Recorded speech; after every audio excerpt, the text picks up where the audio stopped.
Diastasis recti abdominals is something that affects most women postnatally once they've had a child. What you need to do before you resume to exercise is check to see whether the abdominal, the linea alba between here, has actually knitted back together. Now there's a very simple way that we can actually check this, which I'm going to demonstrate for you now.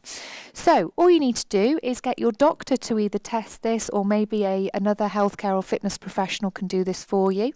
And all they need to do is just place their fingers very gently along the linea alba, and all I want you to do, Helen, is just very slowly bring up the head and shoulders, and we just feel to see whether or not there is a gap between the abdominal muscles, and lower down for me. Good. This time as you take a deep breath in at the bottom and exhale as you're coming up. Lift up those head and shoulders, and again we're just checking to see whether or not there is a gap or indentation between the abdominal walls here, and lowering down. You work your way all the way down the linea alba. Good. See whether or not there is a gap, and even going beyond the belly button as well to see whether or not it affects the area just below that area too.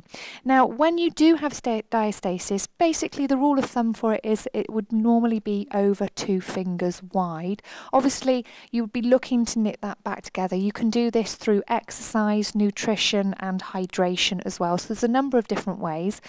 Certain diastasis, when you've got it, can be more than 4 fingers wide, which can cause doming of the abdominals down here as well.